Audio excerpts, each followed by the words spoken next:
Is living in the past a kind of sickness? Is it something we all do, either all the time or from time to time? What can cause a person to start living in nostalgia, in a nostalgic haze, or living in the past? That's something that I'll be talking about with my guest Nadia Ho on this episode, because the book that we are discussing is basically all about that. One could argue anyway. It's Taipei People by Pai Hsien-yung, although that is of course Táiběi Rén, not Taipei but Taibei in Chinese, and the correct pronunciation of Pai Hsien-yung's name should really be Pai Hsien-yung, but this is Taiwanese lit, so we're using the strange Wade Giles. I assume throughout the interview I refer to the Taiwanese spellings as Wade Giles. I could be totally wrong there. I didn't verify that, and after all these years I really should have known. But yeah, anyway, that's what the show's going to be on. Taipei People. Quite excited to be doing this one. But before I can treat you listeners to the interview with Nadia, and well, between Nadia and myself, I suppose it's more of a conversation really these days. Before we get to that, we're going to have the Church of Fig News, the translated Chinese fiction news.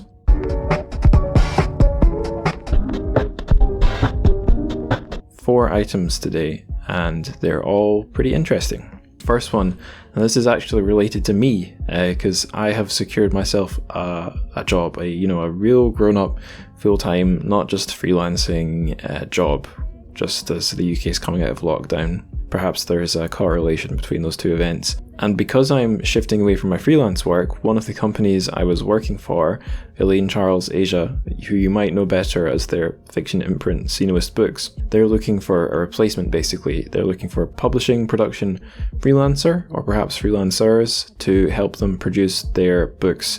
So these are fiction and non-fiction books, mostly translated from Chinese, all related to China in some way or another. And they're looking for someone who, as you might expect, knows their way around the Adobe suite, is extremely fluent and capable of handling English and an English copy. And obviously, if you're listening to the show, you probably have the either language ability or general knowledge related to China that would certainly make you a stronger applicant. If you can have an applicant for a freelance position, I suppose you can. If you're interested, there's an email in the show notes at the contact over at ACA, Elaine Charles Asia, who you can reach out to. If you'd like to know more about the company, I've worked for them, so you can also contact me through the old Church of Fig social media if you want to know more, but I'm sure Daniel from ACA could tell you more too. Next news item. So this is just kind of bearing in mind that June 4th has passed since the last episode. That's the anniversary of the Tiananmen Square protest. Well, I suppose the end of the Tiananmen Square protest, the massacre there that happened on the square. And the journal Asian Cha has been posting lots of related content. Content is a horrible word to use to describe Tiananmen. Sorry about that. Related media, posts, poems, literature, commentary, and so on. And they put up 2 poems by the Misty poet Bei Dao. So it's the post is called 2 poems, and 2 of his poems are up there. They are named, and I am clicking the link here because I didn't have this committed to memory. They're June and Black Map. So those are up there bilingually in English and Chinese for you to check out. So thank you, Asian Cha, for that. Next news item. This is also somewhat related.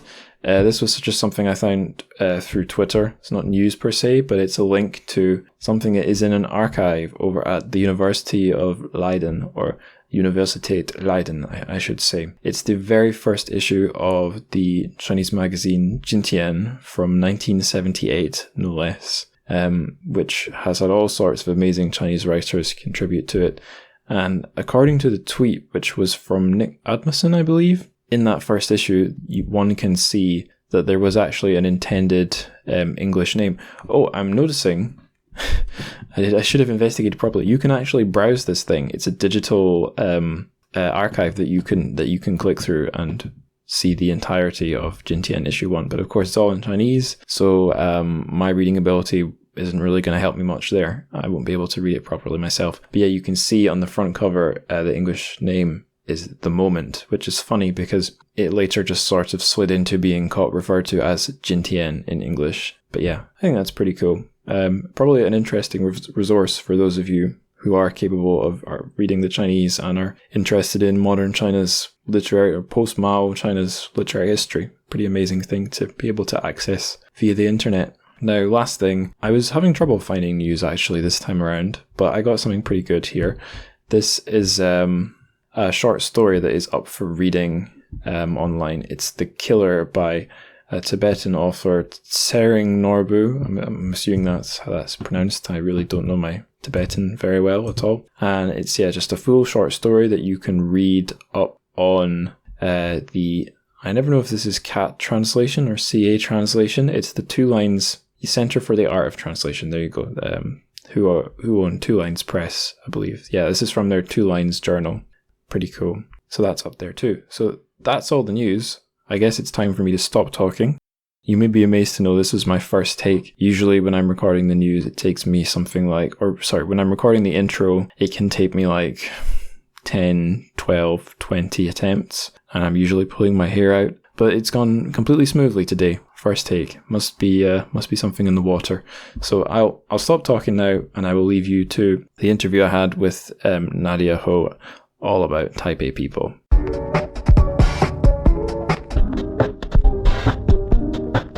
Okay, so on the show we have Nadia Ho. Hello, Nadia. How are you doing? Hi. Hello.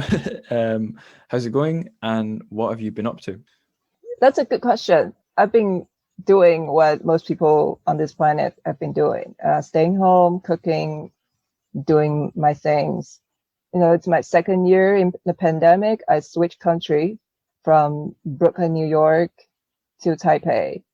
Taipei just went into a new soft lockdown last month. So my family members are a little panicked, but I'm cool because I'm second year experienced student. Yeah, how's it going on your side? It's okay. This is how every episode begins, just about a summary of how everyone's lockdown is going. Mine, my in quote marks, my lockdown in Scotland and the UK is getting, normality is on the horizon now. Lockdown is being gradually eased in Scotland and England. Scotland and the wider UK. I've completely lost track of who's ahead of who, but basically things are still a bit rubbish, but they do seem to be getting better. Hopefully I've not jinxed that.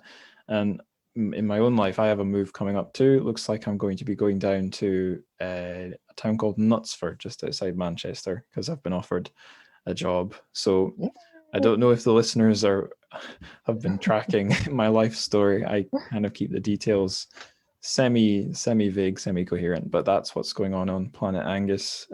Anyway, next question, Nadia. Can you tell the listeners a little bit about yourself? A little bit about myself. I think that's the most important quality of myself tonight is being a person born and raised in Taipei, because we're going to talk about Taipei people. So I think speaking on Mr. Pai Hsien-yung's work is a little risky for a lot of people because he's got so many fans. I don't intend to analyze or comment on his work because I'm not a literature major. I actually majored in political science and international relations. But I think that plays a role in today's conversation, because when I was reading Taipei People, I couldn't relate too much to these people because none of the main characters in Taipei People were born in Taipei, but I was a real Taipei native, also much younger than those people. So that's basically the first thing about me, born and raised in Taipei. And I published 6 books. Wait, let me count. 6 books now. Two nonfiction and 4 fiction books. I started writing very early because I was somehow born into this literature artsy community of Taipei in probably a good time. Taiwan was going under the longest martial law era in history, about 38 years of martial law, where people couldn't party, they don't have freedom to publish work. But when I was born, that the restriction was just slowly lifted and my mother's generation, in their 20s, 30s, they start doing a lot of creative works. So that's the environment I was growing up in Taipei. So that's how I first read Mr. Pai Hsien-yung's work. Right. So that's me, a Taipei girl born into an artsy community in Taipei in the 80s, still a long time ago, in the 80s, and then I moved to New York in the early 2000s. It's interesting you mentioned the lifting of martial law. I suppose it might not be such a coincidence given how important that is to Taiwan and literature, but I'm really quite a newbie both to Taiwan itself and Taiwanese lit. But the reason I say it's interesting is because on this string of Taiwan episodes I've done on the podcast, Taiwan season as I've been calling it, I think the first two, certainly two of the books I've done are books that are from that era. One which has only just been brought out into English translation, The Membranes by Taibei, and the other one, Notes of a Crocodile by Chiu Miao Jin, which were written around about that time. Are those do literary works from that period have as much significance to you as sort of being from, in quotes, that period? I mean, I think we can look at the phenomena in several perspectives. I think, first of all, why books get translated in the first place. I think you mentioned, you asked this question in the last episode, like how this Taiwanese writer's works got attention. It's usually one translator who loves the book so much and then did it with like Mike, who translates San Mao. Right. So the writers you just mentioned, I don't know if it's a coincidence, but they all play a big part in LGBT literature. And that is something I think it's something very special about Taiwanese literature from the 80s. That, how should I put it? What's the question again? You can take it any way you like. I was wondering if you cited you sort of had you were lucky enough to sort of be raised or have your formative years in that era where Taiwanese culture or society or literature was flourishing after the lifting of, I was about to say lockdown, after the lifting of martial law. Yeah, it was the 38 years of lockdown. Right. So I was going to ask, now I'm struggling to find the words. I was going to ask if works from that period, like the two I've done on the show, have a special significance for you as well as for the literature in general. I think the environment, more freedom allowed people to express themselves. So I've seen a lot more diversity from the time on. And also, I think in comparison to Chinese literature in general, I think because of the publishing industry had grown so fast in Taiwan in the 80s and 90s that the publishers were just chasing writers for works. The amount of works and diversity and the choices you have in terms of literature, I don't think it happened anytime, anywhere in the short history of Taiwanese literature before. But Pai Hsien-yung was way before I was born. Right. So now I reread the story. It's actually the first time reading in English. It's a little odd. I have to reference to the original. It's amazing how, like, I saw a lot of things I didn't see when I was younger. I just saw these are old people, and I know why they're sad. But then I see as someone with Mr. Pai's social status, like he was so articulate and he has so much affection for people who suffer from nostalgia and the very ambiguous and lost of identity. And I think it's very special from his generation. because he get to say what he wanted to say. That's because Taipei People were published during martial law. So I was I don't know how this happened, but somehow people in the university here in National Taiwan University have more freedom to express than people outside of the school. I think it's part of our culture. Like we are in a scholar bureaucracy culture. So if you study hard, you have higher social status, and you get to do what other people not allowed to do. It's just one way to explain it. But the stories were published in a periodical called Modern Literature. That's in the 60s. Well, you've led us really nicely into our next section, which first I was going to ask you who's this guy Pai Hsien-yung, and then who are the Taipei people. But I guess we could mention something. I think you sort of hinted at it. It's something I did not know about Mr. Pai, even after I read the book, which would have been helpful for me to have researched a bit more diligently and known this. But he himself is, I guess, an LGBT figure. He's a gay man, so that means I've got now 3, and it's going to be 4 in the next episode. LGBT writers that I've covered in Taiwan season, when I thought I was just going to have 2.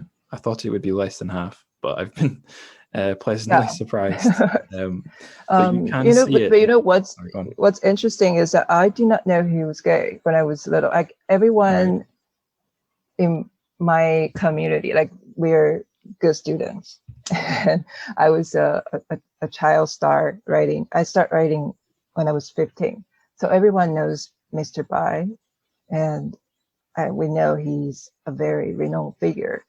But I didn't know he was gay. I didn't care.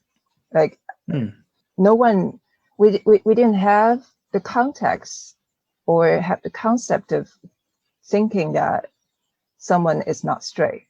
So when I was reading Taipei People, even when I was reading Crystal Boys, I was just like, why are they so sad? But I still did not, think that, oh, Mr. Pai may be gay, because I didn't care much. But I think that openly, self-identify as gay was not a thing, and you just don't do it. But then later, when I lived in New York, and my classmate, he's Korean, and he was like, "Oh, you know what? I love Pai Hsien-yung. I can give him a blowjob." And I was like, "What? You don't have to. Have you seen him? Like seriously? Like I have. He's a grandpa." And then he was like, "That's how much I love Crystal Boys." Oh no! I was like, "Yeah, but still, you don't have to." But that's this is how I had no idea that people outside Taiwan or China are loving him. Something I mentioned before on the show, sort of I don't know if you could call it a guilty pleasure or a weird pleasure, but when I was living in Shanghai, a Laowai in China, Westerner, one of my favorite places in town was places in the city was the Koreatown, because as much as Shanghai was an amazing place to see the Haipai, the sort of hybrid or at least interacting Eastern and Western, or Chinese and Western cultures through time, if you knew where to go, you could see other interactions where it was Chinese culture and neighboring cultures. And perhaps this was just me exoticizing or getting excited about things, or getting fascinated in things that are commonplace. But I think even especially in this podcast, this is a podcast all about Chinese lit being translated into English, and often the other translations that come up are stuff Chinese to French, Chinese to German. But I think for me as a Westerner, I have to occasionally remind myself that just because a Chinese author is big or not big in English, they might be huge or they might be non-existent in Japanese, Korean and stuff. Oh, it's just interesting to me to know that, yeah, he's a guy who's famous in Korea, but I believe my Korean friend read it in English. But his books had been translated into other Asian languages as well. Right. But yes. Usually the first foreign editions usually English, but not necessary. Like my book, the only foreign language version of my book is Korean. Right. So it really depends on one person, one book agent, one passionate translator. Yeah. The book is a very, very slow trade. It takes a lot of time. For sure. But that's why it's fascinating, because it's almost like a miracle when you have a good translated book ready. Like Stan Mao's book took 44 years. Yeah, but that is an amazing addition, the Bloomsbury one, for sure. So I actually have a background story for that, but then that's not what we're talking about today. But I think maybe, I don't know if you covered this in the previous episodes. I think that a lot of people ask this question to me, that if this is Taiwanese literature, why is it in Chinese language? Why is it in Chinese? Is it Chinese language? It is Chinese literature? And it's very, well, it could be an easy question. It is part of the Chinese literature. But I don't know if you know why it's the language here. I guess I know the history of Taiwan. A thing I don't know so much about is or have only really recently become properly aware of, is the printing standards. That books in Taiwan, if I understand correctly, all go traditional style, top to bottom, right to left, whereas in the mainland it's the, in quote marks, the European style, left to right, and horizontal, not vertical. But if someone was to ask me, like, is there, like, give me an argument for or against demarcating Taiwanese lit from Chinese, I just don't have an answer, because I don't I've studied. It's when you said, like, people asking you that question, this is a very, very limited analogy, but as a Scottish person, I have had people who don't know so much about the UK ask me, like, do you speak Scottish? And then I have to explain to them, well, there's no such language as Scottish, but there is Scots English, and then there's Gaelic. And then the person will react one of two ways. They will become very, very interested and start grilling me, or I will just slowly watch them switching off and losing interest, because there's no straightforward answer to the question. I don't know if you've had similar experiences. Yeah, there's no pure language, but my answer, so as a Taiwanese writer living in New York, there was like, oh, why do you write in Chinese then if you're not Chinese? I'm like, yo, American literature is all in English. You're not English, right? But there's a reason that this language is the dominant language here. It's just since 1949, when the Republic of China, that's where Chiang Kai-shek's government retreated to Taiwan, they changed the official language to Mandarin Chinese. So in my family is a total native. My mother, my grandmother, and I have different native language. 3 generations in my family have different first language growing up. So my grandmother was educated in Japanese. My mother's first language is Taiwanese, it's a dialect, Taiwanese Hokkien, a southern dialect that's closer to Cantonese. And my first language is Mandarin.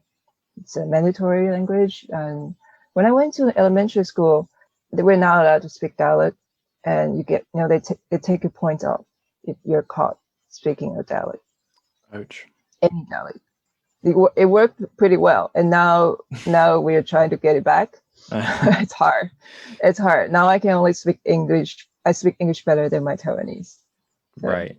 You've done a great job. You're doing a much better job than me bringing us to the next question, which was going to be about who are the Taipei people. I'll divert slightly. I'll keep my rubbish Scotland analogy going. So, like, yeah, Gaelic was banned here, technically by the London government hundreds of years ago.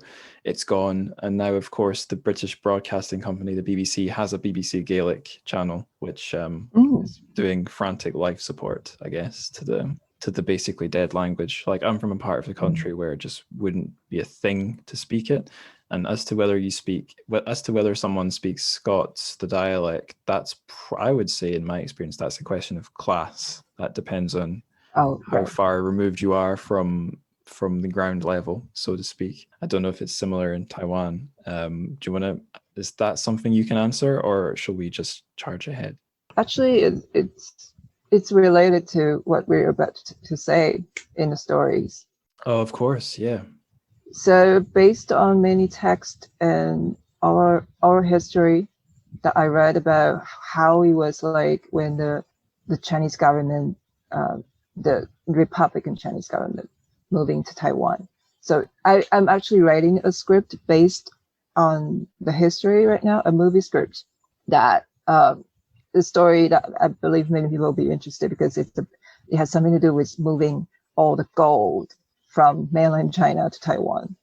So it was 1948 to 49 that the government of Chiang Kai-shek was going to move to Taiwan. So, but from our side in the island, what Taiwanese people saw when they moved over, they saw an army of exhausted soldiers, tired people, poor, sick, and lost.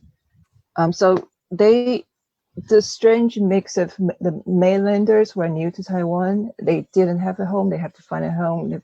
A lot of them, if they're not high-ranking officers, they live in small villages, military villages. For the locals, the natives didn't speak the right language.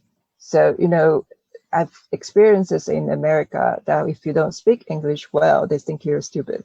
And this is so for a very long period of time, Taiwanese dialect, they're Hokkien and there are Hakka and other smaller dialects. If you don't speak Mandarin perfectly, they think you're a working class, or if, it's a lower class people.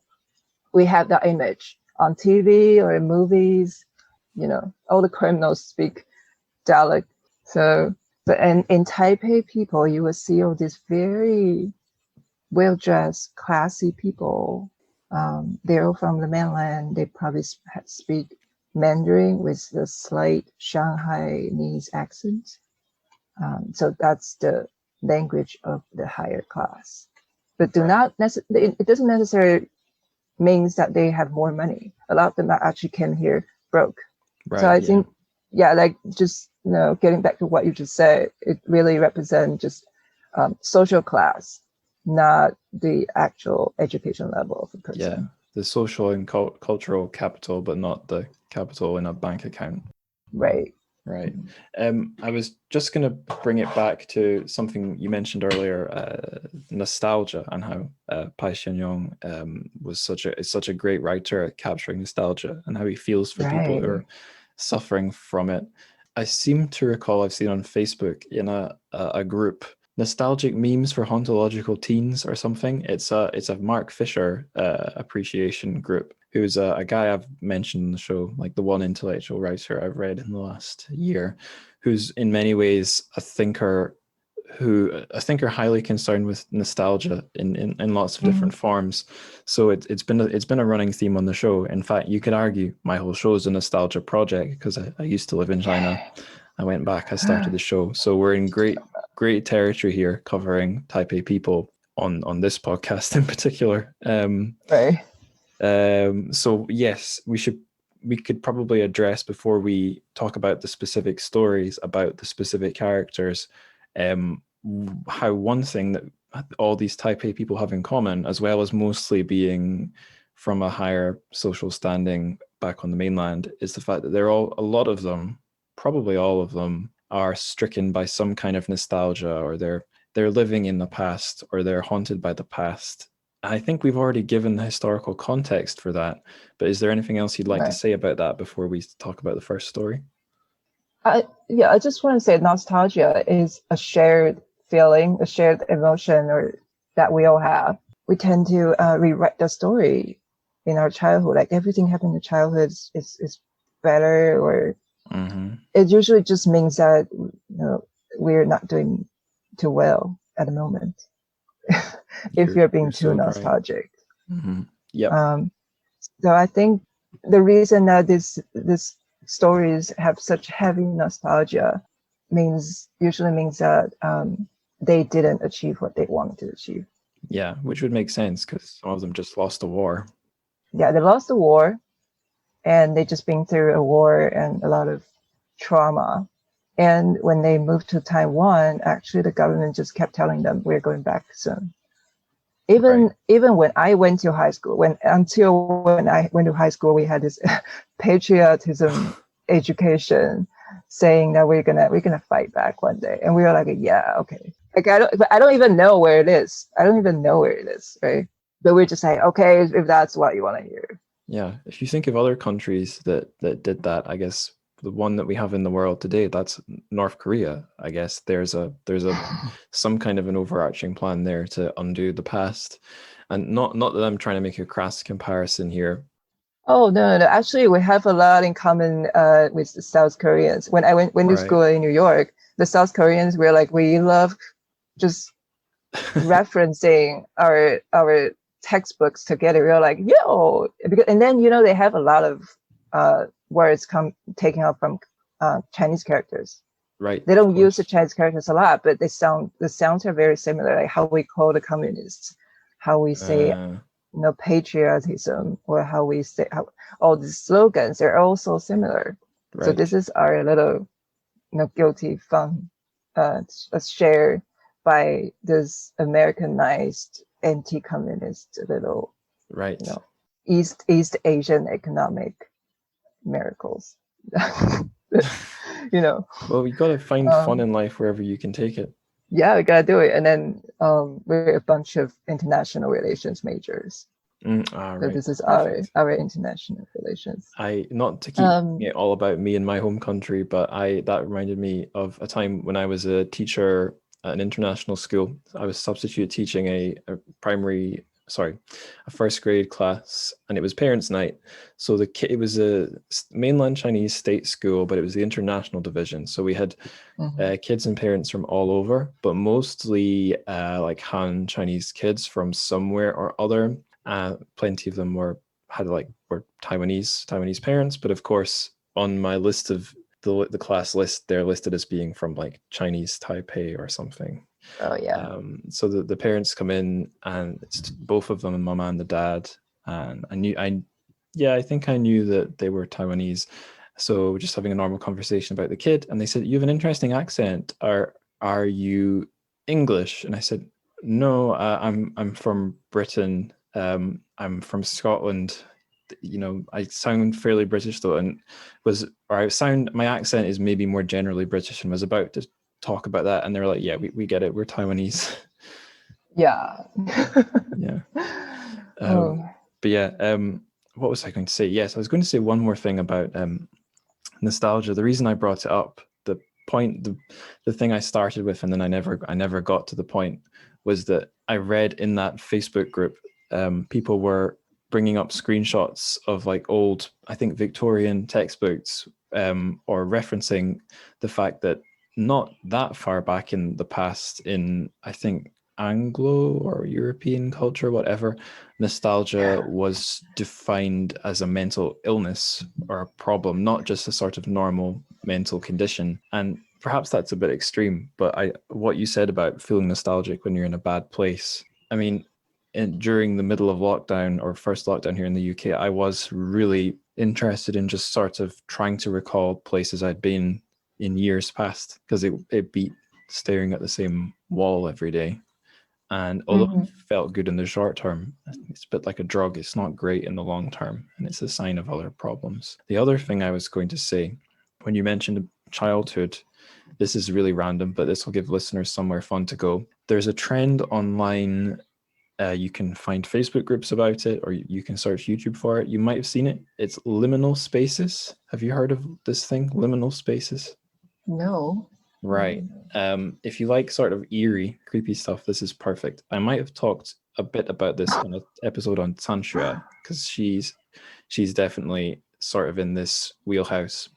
So it's a trend of a certain kind of picture of an empty, abandoned space, which gives you a strange, uncanny, but not entirely unpleasant feeling.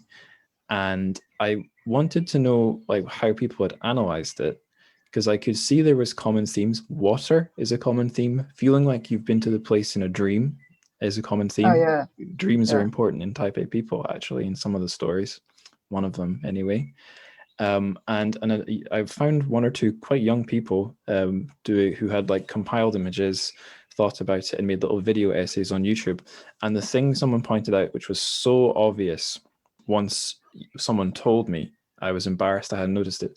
Loads of the things were things if you were born in like the anywhere from the late 80s through to maybe the mid 90s, and I'm from 93.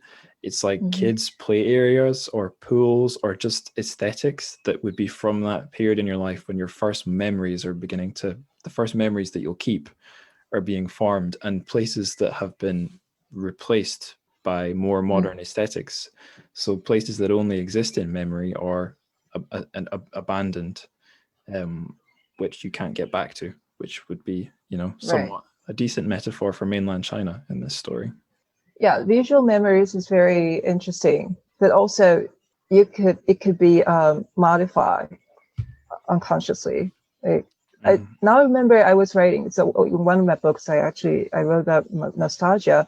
In Greek, it literally means the pain from an old wound. Right. Even though it's healed, but you think you feel the pain, and I think Taipei people kind of need this pain to know that they had the wound before. It was an evidence that they existed, an evidence that they once had a home, they had a different life. Yeah. Because I know you've been in Taipei. It's just the climate, the smell, the temperature, everything is different from China. Totally. If you go to like the first line, it says in the story that we're going to say, the Nadia Ho it's that's a place in Westgate Square. That's how they translate it. But if you're in Taiwan, you're visiting Taiwan, this place is they translate it phonetically. It's Ximending. So Ximending was part of Japanese urban planning. It's identical to Shinjuku in Tokyo. Interesting. So if you see the old photos of these two places, they look the same. So if the streets are designed more similar to the Japanese cities than Chinese cities. So when they move here, this is like a foreign country, and you see palm trees because we're semi-tropical, and it's like a foreign country for the man-eaters who first came here. I also I've heard the story multiple times. People say their grandpa, when they first arrived Taipei, they ate bananas for the first time. Oh, right. Bananas, pineapple, mangoes. Right. This is Taiwan. Yeah, an island in the Pacific, I guess. Yeah, my experience visiting Taipei was it was interesting because by that time I had already been to Hong Kong, so I'd seen a sort of a place which is Chinese and yet different. But that was a different experience because I speak by that time on those visits, my Mandarin was pretty decent. So like walking around, hearing conversations, I could tune in and out of them. Whereas in Hong Kong, I could, but only if it was in English. Zero Cantonese. Right. And just, yeah, I would say my experience of Taipei it felt closer to how I felt on the mainland, but I couldn't tell if that was just because being in tune with the language more was giving me that ambient feeling, or if there was something closer than that. But it's funny you mentioned Shinjuku and the Japanese elements, because I noticed right away, wow, I thought Shanghai had lots of Japanese style convenience stores, but nothing close to Taipei. And the amount of Japanese restaurants was just not something I would have seen coming either. I don't think we can say anything very deep about that, but yeah, the sort of strange but not entirely unpleasant, in fact, mostly pleasant feeling of being there. I could vibe with that. But I think I mentioned in our conversation before the show, that's the only place in Taiwan I've been. So I have nothing much to compare it against apart from Hong Kong, which is not a very useful comparison. Yeah, but that, in the stories, it's a totally different era. Exactly. Yeah. Do you wanna? Should we move on to We should. the story? We should. Yeah. I realized when you said Taipan, I goofed. My question sheet says Taipei. So I know it always auto correct back to Taipei. It's just that's what Google does. Right. Yeah, that might be it. I'm just, the listeners will hear my computer chair's wheels rolling here as I go and get a pen and score it out so that my brain doesn't keep saying Taipei instead of Taipan. Taipan. Yeah. All right. That should stop me making a fool of myself. So yeah, I thought what we could do, we're gonna sort of zoom in on 3 of the stories from the book, and we'll start by having a go. I'll start by having a go at summarizing it. I'll try and cover all the bases. If my memory misses anything really egregious, Nadia, maybe you could fill in the blanks. People should just go read the story themselves. Exactly. Yeah, these things are quite short. You can get the book there. If you have academic access, you can certainly read this because that's where I got it. But perhaps these are available one by one online. I'm not sure, but they are. Right. Yeah. Fantastic. Okay, so this our first story, the last night of Taipan. So I've got who, what, where, why, when. That should help me remember. So who, Taipan is a. Ooh, I'm not finding the right noun here, but she's a lady, I guess, from the old dance halls of Shanghai who has sort of continued her career in Taiwan. What, I guess it's her last night on the job before she retires. She's got herself a wealthy husband, I believe, and I think from what I gleaned from the story, that's sort of the end trajectory of a career like this. This is what you're sort of trying to climb the ladder to get. We're in a dance hall in Taiwan. I don't know a great deal more about it than that, like if it's a real famous one. When? It's a Nuit de Paris. It's Night of Paris, but then the translator just did a French of it. Right, yeah. Yes, I was curious. Whenever I see something that's not English or Chinese in a piece of translated Chinese fiction, I'm always wondering, how did this look in the original? But I usually don't go and check. Usually it's a mystery I don't investigate. When I don't know what year we're in. I just know it's the nighttime, and why. I guess the drama of the story. I guess there isn't really a plot to this one. We just sort of follow her. She has interactions with the other girls and some of the male clientele, and she ends up dancing with one of the dorkiest boy, the dorkiest young man in the dance hall, and she has a flashback to a similar sort of more innocent or younger male clientele. This memory and the young guy in the present stand out because it seems like a lot of the other men are kind of boorish or pigs, especially the older ones. But she's found something to hold on to in these younger, more innocent guys. I don't know. Is there anything really key I've missed there? Yeah, even that's basically the storyline. But I think the point here is that Taipan, her Jing Taipan, Taipan Jing, the title of this job is if you know Chinese, it sounds so glamorous. Like Jing means gold, right? Right. So I'm sorry if I'm interrupting you, but this is me being a mainland Laowai and not a Taiwan Laowai. When I see Chin, I'm not so used to Wade Giles. So if I'd seen Jin, Jin, I might have known this was gold. But yeah. I agree with you. Taiwan spelling is somehow confusing. Yeah. It's because the system we created here, we wanted to sound more American. Right. Yeah. Sorry to interrupt. But yeah, I mean that's totally fine. So Taipan is literal translation is like the leader of a band of ladies. Right. So she's a leader, which usually means that she has a bigger clientele. She's more popular, but also means she's older. So I think it's very nice of Mr. Pai here, he's sensitive to notice that in every woman's job, even in every woman's life, that there's expiration date.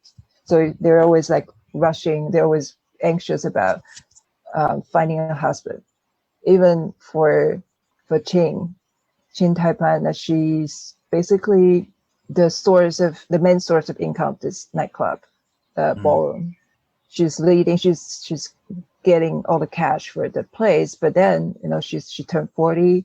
She needs to retire, and this is her last night on the job. The flashback is just she's thinking about how many men, wealthier, richer, better than this one. But this one's okay. She's done an investigation that he's got a small factory and a few old houses. This man is fine, and he's a nice man. He's a decent person. But then she thought about the men she could have got in Shanghai, but she was too proud. She thought she would get better men.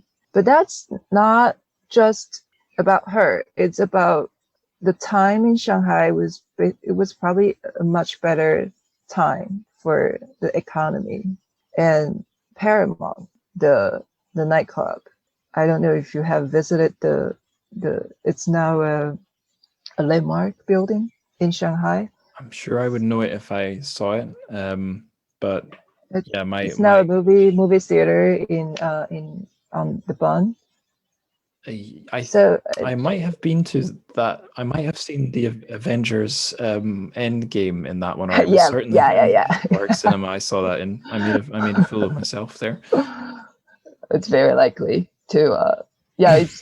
It's now a movie theater. But according to Taipei Ching, that even the John at the Paramount must have taken up more room than the dance floor in this place in Taipei. So Paramount was huge. Was there like the peak of her career, of anyone's career. So I think I wanted to explain the job, like the woman's job. She's similar. I wouldn't say just like a geisha, but similar to geisha, that her job is to be someone's girlfriend, but it's more like it doesn't have to involve sex. Right, like it's a hostess sort of thing. It's a hostess. Yeah, it's a hostess. And how it works is that you enter the ballroom, and the man has to show off his wealth. Like, and then they take turns. They switch tables. If you want your beloved lady to stay longer, you have to order more drinks. You have to pay. You have to impress her. So it's a competition, showing off their wealth. So I guess in Shanghai before the war, it was a much better time. I heard a story about Paramount in Shanghai. Like, they have a light tower where you can see the light from a mile away. So when someone is leaving, the waiter will show the car plate number on the light tower, and the driver will see it. Oh. And then go pick it up. Very sort of retro futuristic. That's really cool. Yeah, it's just, that's how it is. They have it's but this place where Taipei Jean spent her last night in Taipei, Nuit de Paris, Night of Paris, I have been there. It was long time after it closed. They still use it as like occasionally still use it as an event place if anyone wants to rent it. It's above a movie theater in Ximending in Westgate Square.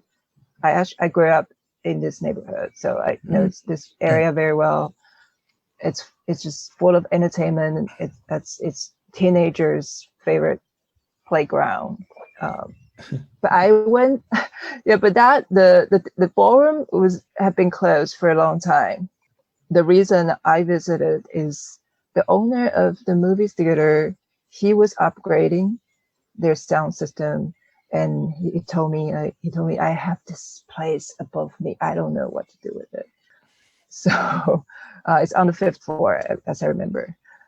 So it's a size. So it's up above a movie theater. So it's a size. It's probably about the size of a movie theater.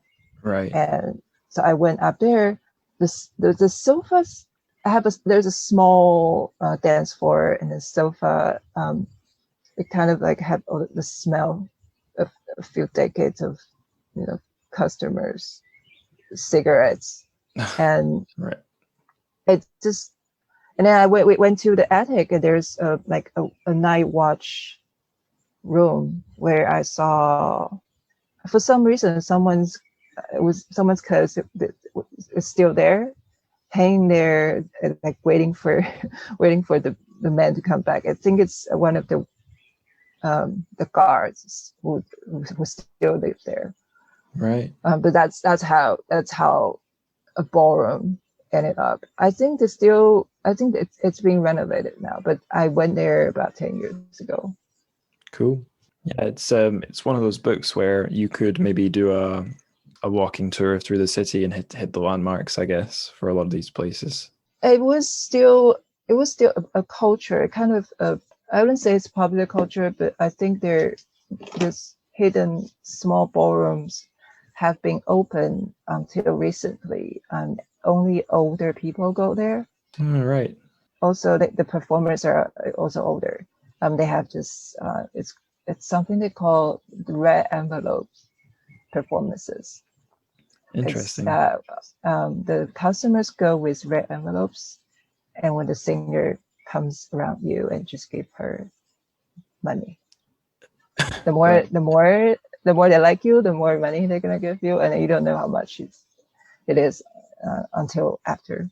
All the mentions of Shanghai, I was racking my brain trying to think of equivalent places I've been. Just a couple spring to mind. I went to, I don't know if this place is particularly ancient, but it was a relatively famous jazz bar in Shanghai. I think it was called the Cotton Club. I think that's named after a more famous jazz club somewhere else, but it really wasn't a very mainstream attraction. It felt like I was somewhere that needed a bit more love, even in Shanghai, strangely. But another place, when you mentioned geishas, I remembered a rather strange experience I had. I had gone to see a ballet in the ballets, or the classical music or ballets or whatever it is center in Shanghai, which is in Hongkou, again near the sort of Koreatown, Hongqiao area, which isn't just a Koreatown. It's actually got a lot of Asian expats, so other East Asian people who've come to Shanghai. And so the woman I was dating at the time, we went on a wander out from the venue to find just a bar to go to before we went home, and we wandered into what appeared to be like a Japanese sort of bar area where I guess a lot of the customers would have been Japanese too. And we found one that looked sort of a normal-ish place to go. It looked quite nice. I think it was mostly a whiskey bar. And we sat down. There was a man and a woman working the bar. Maybe one looked like the owner, one looked like the bar staff. But I think during our time there, both offered to like sit with us for a fee and chat in, I guess, presumably Mandarin. But it's like, no, we weren't here for that. But it was like a very innocent version of, something in the same wheelhouse as Taipan Shin. Just paying a little bit of money for a nice conversation with a interesting person.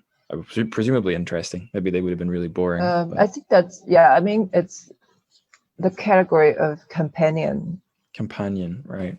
It's like paid companion is a much bigger industry in Japan. So I think what you went to is something they call bar, like girls bar. It's called girls bar.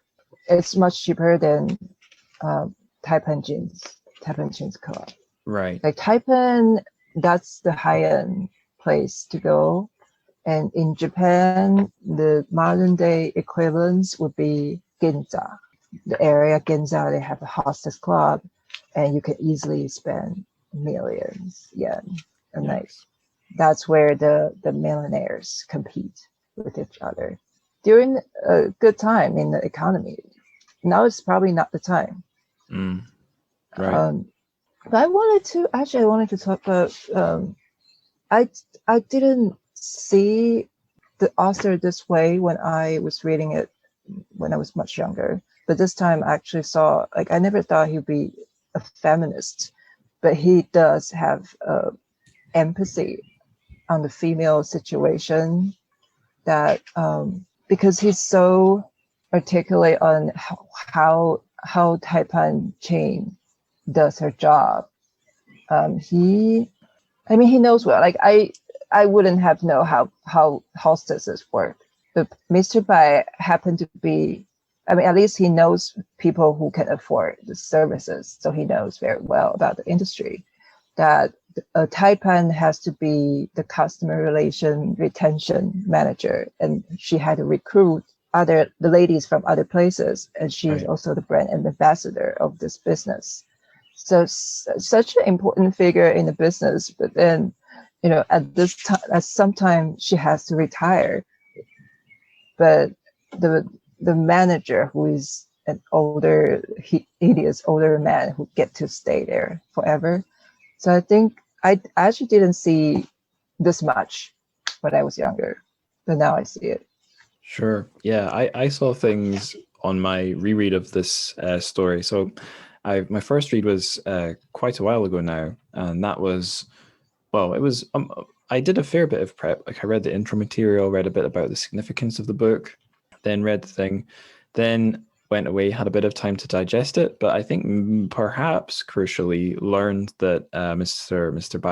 Pai is a gay man, because I'd had this initial little suspicion in my mind, like, is he doing what when he's describing both the beauty and the aging of Taipan, and there's quite a word count spent on how on her appearance, her dress, how she's dressed. I think it's in like a qipao, and how the other hostesses or other hostesses are dressed. I was like, interesting. Why are we spending so much word count here? Is this just a guy kind of creating his ideal version of a beautiful woman in words? Because, perhaps why wouldn't you? When you're the creator, you can create whatever you like. But learning he's a gay man, that little box is perhaps negated. Or if he is choosing to make them beautiful in his own particular way, it's not, there might be other more literary particular reasons for it. And yet on the reread, I felt he really did do a great job at handling both her the nuances of her appearance, but also, yeah, you're right, her role in the company, and how she's got a heart of gold in some of the things she does. And you see that in the past, where she helped a young woman, and then in the present, where she's chosen to give attention to the shy, nerdy guy, or maybe not nerdy, but dorky guy. But you see she's got a bit of an iron fist as well. When a rival is giving her cheek, she uses violence. Maybe I shouldn't be laughing. I found that bit at least blackly funny.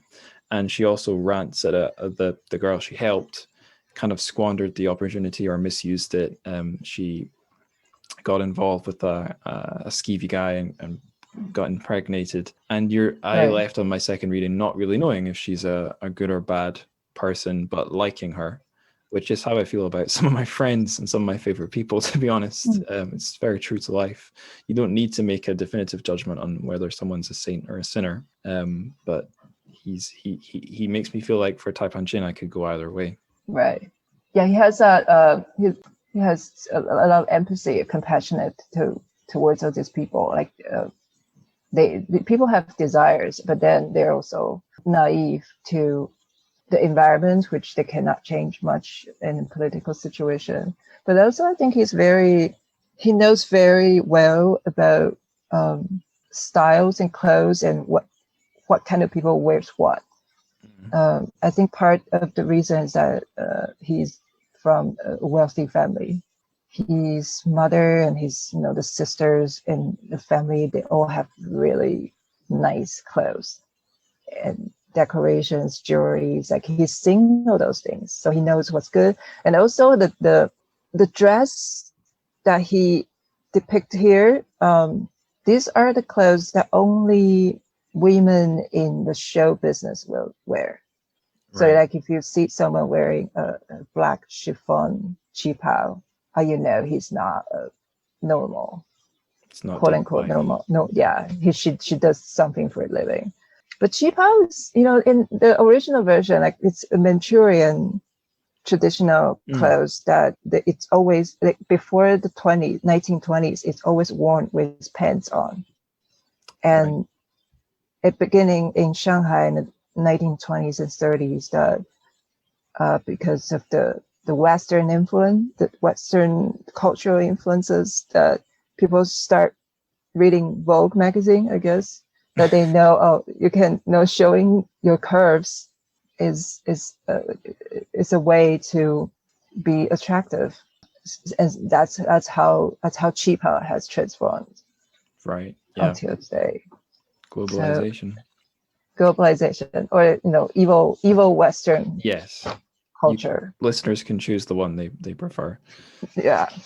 The last thing I was going to ask or say about Taipan Jin, or Taipan Jin, I should say, is I don't entirely remember whatever deep thoughts I was having when I was writing this question, but I noticed in the book there are quite a lot of sort of beauties or fading beauties or just important women, often clad in a qipao or what have you, in similar or similar-ish situations to Taipan. But for me, she was the one who's the most memorable upon, I was going to say closing the book. I read the thing on a tablet, so I can't say closing the book.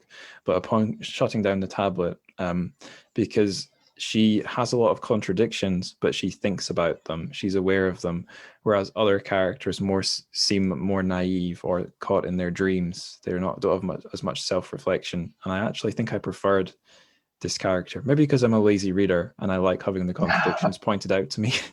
But you're not alone.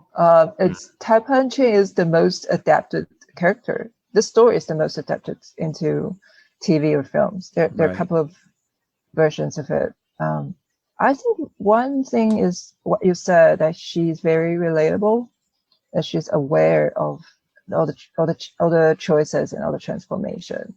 But also, I think she plays a role as a storyteller in the story.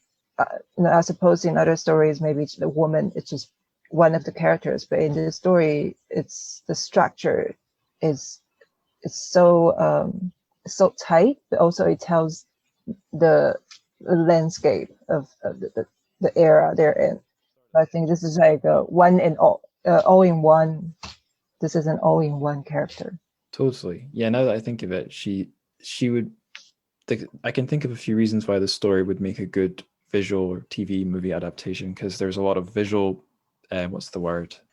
Oh boy. You could do a lot of exciting visual things just with the set and the costumes. There is a word I'm looking for. I'm not grasping it, but you can make it sort of carnivalesque and visually with the light and the shadow, color, all sorts of things you could do. But aside from that, it's sort of more of a, maybe not a classical story in the sense there's not a clear plot, but it's a short story, so not too much need for that.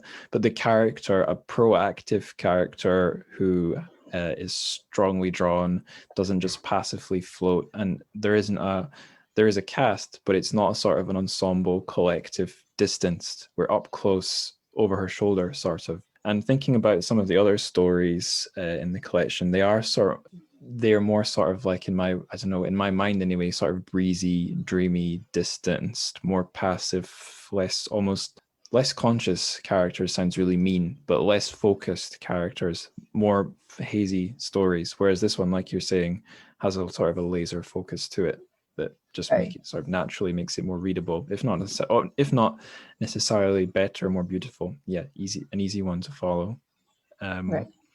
Shall we go on to the next one? Let's do it. All right. Okay.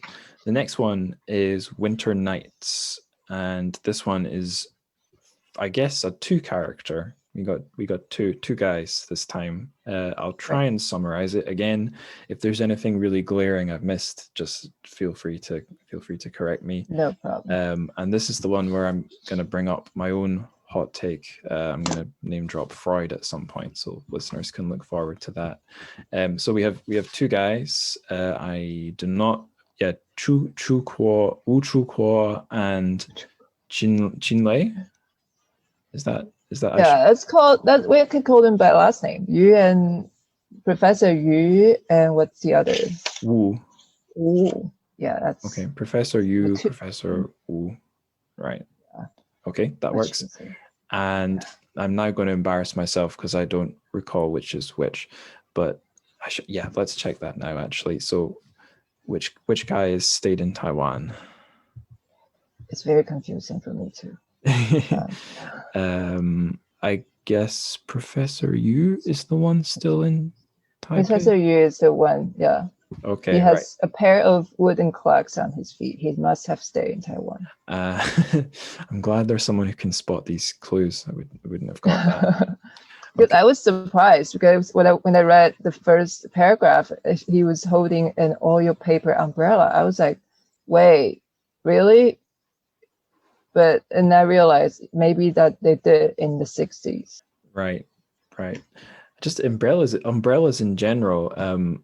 I don't know if this is something that's ever popped into your head, and I guess you've never been in Britain. You're the version of the West that you've lived in is the States, but the way people deal with rain is quite different in Scotland. People do use umbrellas, but you see way less of them.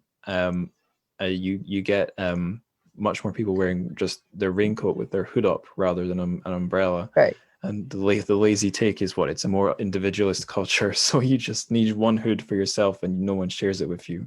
Whereas over in China, you can share an umbrella. But I don't know. It might just be that a probably more realistic explanation. You can have rain in hot weather over in most of China. Whereas here, if it's raining, it's also freezing. So it makes sense to be. I was gonna start this rain conversation with you because me as someone growing up in Taipei, we are very experienced with all kinds of rain. So Taipei, maybe you have heard of this famous popular song in China. It's like winter time, you go to Taipei and watch rain. I never learned much Chinese pop music. Yeah, so it's like a famous song that people sing every time they know I'm a Taibao. I'm from Taiwan. They'll be like, "Oh, winter time, we go to Taipei see the rain." So the rain. So we have rain every season. Right. It's all kinds of rain. So I had a British teacher, and he told me that you can be raining every day in London, and you don't need an umbrella. That's just the way. That's just the way British people do it. But I guess it varies by region. I don't know if umbrella use does, but yeah, a funny thing about, I think Britain and Ireland have in common with Taiwan then is pros and cons of being an island. Lots of rain. Right. Yeah, the weather here basically, I think what I always thought growing up was further north you go, colder it gets, rainier it gets. But actually, it's not quite so simple. It does get colder if you go further north, obviously, but the rain and bad weather comes in off the Atlantic. So the west coast and Ireland is much rainier than the east. So I'm from Dundee. That's where I am now on the east coast. So we are the sunniest city in Scotland. But of course, that doesn't mean there's much sun, just more than everywhere else. Okay. But we're relatively dry. Like I used to live in Manchester, the west, much further south, but quite a lot wetter because we were closer to the Atlantic. But yeah, umbrella culture probably. I guess people in London, there's the famous image of like the bureaucrat with his black umbrella, but that's probably more like a modernism image. I think it's all raincoats these days. Now we're all atomized individuals. Right. Anyway, we've really strayed off the topic. But I wanted to mention umbrellas because the Taiwan this was before Taiwan's economic growth. A large part of Taiwan's economic growth is the export of plastic umbrella. That's what I wanted to say. Okay. It was before that, so I think he may or may not have mentioned this on purpose. Got it. Good to know. Right. So in the story, back to the story, we have Professor Yu who's being visited by Professor Wu, and they're both literary professors. They had, I guess, they went to university together in the early 21st century, and they've got a lot of memories. Beijing? Sorry? They went to university in mainland China, in Beijing. In Beijing, right. It's Beida, right? Peking University. They went to Peking University. Yeah, right. which has definitely come up on the show before. But yeah, so they're both Chinese Lit Peking University, Beijing University graduates. But the big difference is Professor Yu, I believe they both left China for Taiwan at the end of the Civil War.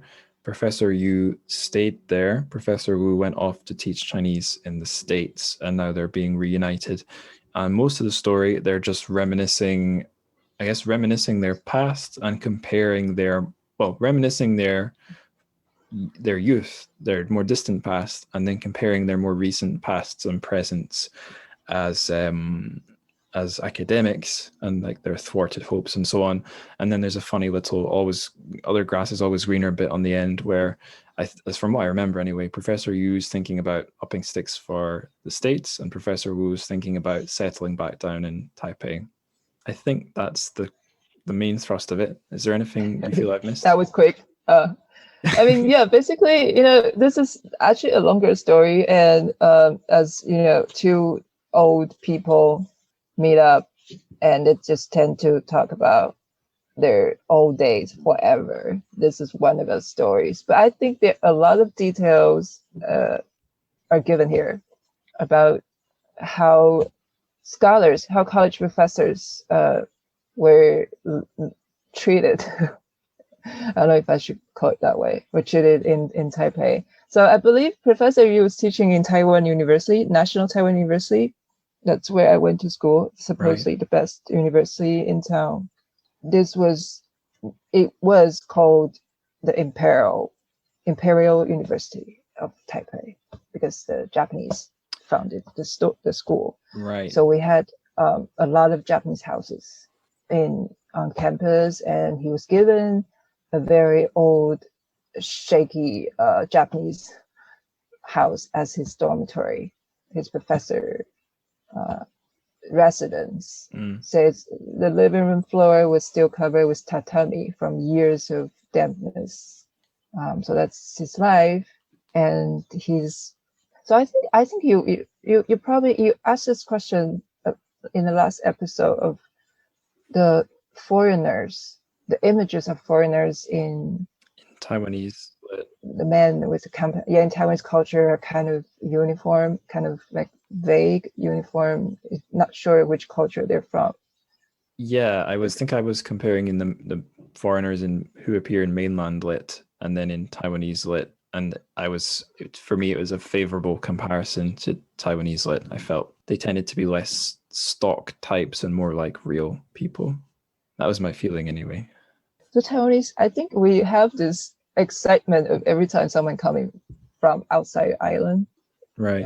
And this professor was teaching in the United States, and when he visits, and he will go on, he will read you will see his picture on newspaper, and people tend to feel like, oh, those who are in the United States tend to have a better life.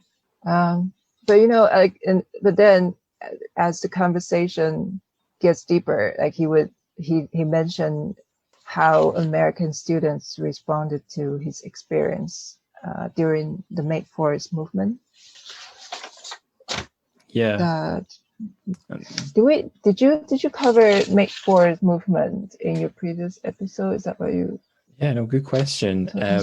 Very early on, and then it hasn't popped up much since. So very early on, episode 1 was Diary of a Madman, Really? Kwangren Ruji, Diary of a Madman. Yeah. Lu Xun. By Lu Xun. And then after that, like episodes 2, 3, 4, it was stuff from like late 20th century and now. But we went right back to May 4th with another diary, Miss Sophie's diary. What is that in Chinese? The Dingling's diary of Miss Sophie, or Miss Sophia, depending on the translation. Sha Fei de Riji or something. Do you know that one? Actually, no. Oh, it's by. Do you know Dingling? Dingling, yes. Yeah, it's one of her stories. It's about a young woman in Beijing who's going through the motions of trying to be a modern woman in a modern but also traditional world. I don't know, I'm not doing it justice at all. It'd be better if I just quoted the episode. But yeah, I did those two. Lu Shun popped up again, I think episode 11, because a guest, Matt Turner, had retranslated his Weeds Ye Cao, or rather, he'd retranslated Ye Cao as a collection called Weeds, because the previous English edition was called Wild Grass. So we went back to Lu Shun when he was feeling kind of down and out a little bit later on. But apart from that, May 4th in the show has just been references. I haven't done any other. We did Lin Yu Tang. I did Lin Yu Tang with Paul French, but he's sort of, what's the word, adjacent to May 4th rather than part of it. Okay. Right. But we couldn't hurt reintroducing it for some listeners, I'm sure. Right. But May 4th, like for us or for everyone who speak the language, and May 4th is like French Revolution. Like we mention it a lot. Like everything started from there. But then eventually, if we're being asked what is May 4th, like we don't know. Like we're like, yeah, what is it? I mean, it's just like a big, it's a concept and a series of movements that we all think we have learned it somewhere, but then I believe that over time, it's being interpreted by the convenience of each political leaders. Like I believe Chairman Mao or Chiang Kai-shek had all taken May 4th as part of the beginning of their great civil movement. Right. But what I wanted to say is, I think a few years before May 4th, May 4th movement was in the year of 1919, okay? That sounds right. About 4 years before that, there was a new cultural movement started in also Peking University by a group of students. It's a more elite-oriented movement that you should learn. It's basically a promotion of independent thinking. It's considered like one of the first movement that encourages democracy. Yeah, Mr. Science, Mr. Democracy, right? Mr. Science, yeah. But then I think 4 years later, May 4th was so big, it's because it actually involves other people. It involves people outside of the scholar world. It looks like it's for everybody. That's why the Communist Party claimed that May 4th was the beginning of the workers' movement. Right. Which is true. Yeah. It's like they could say it. You might disagree with their reasons for emphasizing it, but like that at that basic factual level, that they do have their roots there. So for listeners who are scratching their head as to just if you're not quite grasping what we're talking about, it was this sort of movement, like Nadia is saying, among, I guess, at first scholars, intellectual literary figures, and then more widely, that began, I believe it was when at the end of, we're talking about May 4th here, at the end of World War I, China had helped out on the side of the Allies, so had Japan, and there was a hope that as recognition, Qingdao, which was at the time a German colony in mainland China in Shandong province, would be taken away from Germany, given back to the Chinese nation or the Chinese people or what have you. But Japan, who had I read a Penguin book on this, Britain and Japan led a joint effort to take it off Germany, but Japan did a much better job, took it faster, and at the end of World War I, at the big conference. Oh, and I almost brought this up. Vienna. Versailles, I think. Yeah, Versailles. Sorry, Versailles. Yeah, Versailles in France. The Japanese Empire was given Qingdao, and this did not make rightly so, did not make these young sort of patriotic, lefty-leaning intellectuals in China happy. So yeah, this protest movement started, and it, like we were saying, the idea was to sort of modernize, save the country, cast off traditions, bring in Mr. Science and Mr. Democracy. And I guess if one was to critique critique May forfeits that it was too ready to reject Chinese traditions, which you could argue had consequences further down the line in things like the Cultural Revolution, where all old culture had to be destroyed. And this something like this critique pops up in the story. One of the professors is talking about a time when he's giving a talk, and he was followed by this young intellectual. And I'm just going to quote the text here. I'm going to read like 2/3 of a page, because this is where I'm going to name drop Freud, just for listeners who are looking for the big name drops in their podcasts. This is my one. So quote starts here. The young Chinese, ignorant of this is the speech being given by the young man, I should say. The young Chinese, ignorant of the current conditions in China, blindly worshipped Western culture and had a superstitious belief in Western democracy and science. This gave rise to unprecedented confusion in the Chinese intellectual world. But this generation, which had grown up in a patriarchal society and which had neither a system of independent thought nor persistence of willpower, suddenly found itself bereft of its spiritual sustenance once the Confucian tradition crumbled. Then, like a tribe of parricidal sons, they began to waver and panic. They became lost. They had overthrown Confucius, their spiritual father, carrying the heavy burden of their guilt. They set out on their carrying the heavy burden of their guilt, they set out on their spiritual self-exile. Some hurled themselves into the arms of totalitarianism. Some turned back and embraced the remnants of their long since shattered tradition. Some fled abroad and became wise hermits, taking refuge in their isolation. Their movement deteriorated.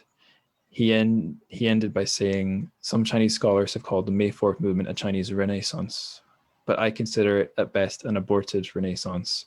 And as I was reading this, I just felt very intellectually tickled, because this is stuff I began to learn about a couple of years ago now on this podcast. And there is a link here. Here's my Freud reference. So this reminded me of, admittedly, something I only know through secondary text, Totem and a part of Freud's work, Totem and Taboo, where he describes, it's hard to know if he's speaking metaphorically or if he's trying to tell us how early humans really lived, but he's got this idea where in the original patriarchal kind of ape-like society, the leader was this tyrannical father figure who hoarded all the power, and of course, because it's Freud, the women for himself. And the sons, in his version of this pseudo history, the sons band together and murder him, but then he haunts them. Because he's gone from the physical world, and they can't really erase their father figure from their psyches, so he becomes, I think the idea is the superego, the guilt that haunts and polices them. So they internalize the father, just like how as children becoming adults, we learn to discipline ourselves. That was the point he was trying to make in his strange Freudian way. And yeah, not that I think I can really apply that cleverly to Chinese history or culture or literature, but I just really enjoyed the experience of reading a story which is a dialogue between two intellectuals talking about intellectual concerns which are relevant both to Chinese history and to like deeper psychological ideas about casting off tradition, or is it even possible to do that without being haunted? So yeah, I don't have a point to make here, just to say I really like this story, partly for that reason, partly because the characters, although they're not really strong personalities, they're pretty likable. There's not much conflict in this story. You're just it's maybe a bit like listening to a decent podcast. There's an interesting conversation going on that you enjoy sort of sitting in on. Right. I think in many ways, I can relate, any young person growing up under such a heavy culture can relate.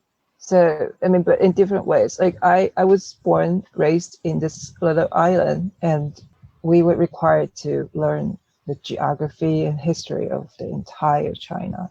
So somehow I feel this the need for detachment is sometimes as strong as the need for looking for attachment. Like, this is such a attractive and fascinating deep culture, but at the same time you'd be like, isn't it too heavy to carry?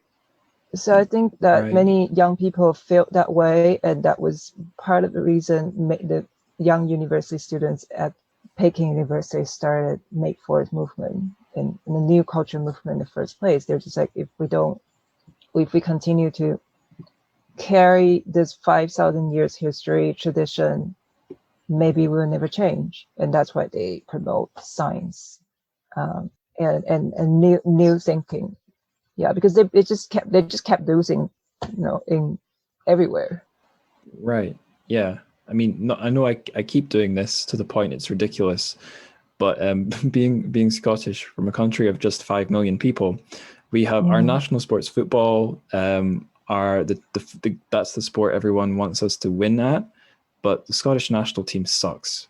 I think we got into the World Cup this time, first time in decades.